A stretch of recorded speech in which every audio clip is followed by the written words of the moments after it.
what can I say, guys? The hype around this case, totally justified.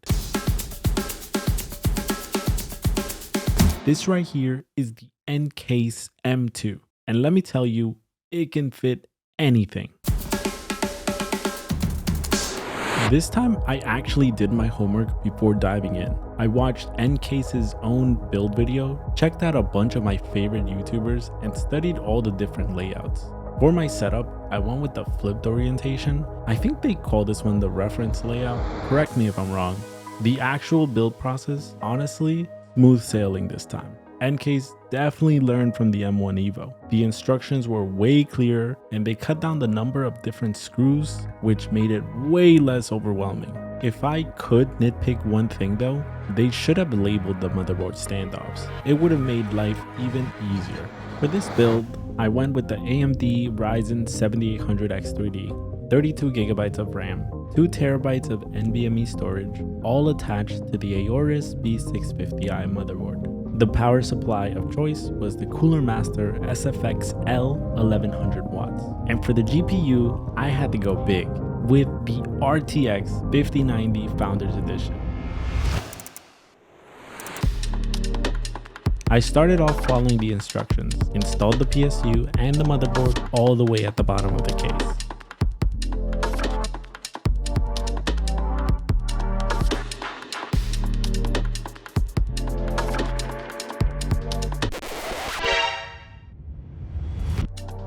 I ended up removing the motherboard and PSU a couple of times to get everything just right, which was totally worth it. Quick tip, if you're building in an ITX case, get fan grills. Seriously, there are so many wires packed into these builds. I installed grills on both the AIO and the case fans to avoid that headache. Mounting the AIO radiator was pretty straightforward. I pushed it as high as I could to leave enough space at the bottom for those fans that I wanted. Once the fans were in, I wired everything up and snapped the sides and the top on. You can screw the top panel in place if you want, but honestly, I just left it as is for easy access. And then the best part, powering it on. Thankfully, like my last few builds, everything turned on and worked perfectly on the first try. So, how does it perform? In short, I'm really happy with it. The idle temps are the CPU hovering at 55 degrees Celsius with the GPU staying at around 35 degrees Celsius. And best of all, it's super quiet.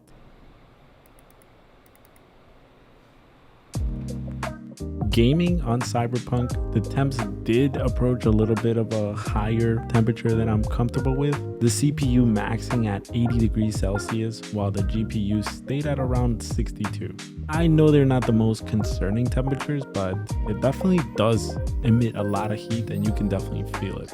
In ITX builds, you're always balancing temps versus noise. But honestly, with this layout, you don't have to sacrifice much at all. If you do want it to be more quiet, I found that undervolting the 5090 makes a night and day difference. The fact that you can even fit a giant RTX 5090 Astral Edition in here says it all about the possibilities of this case.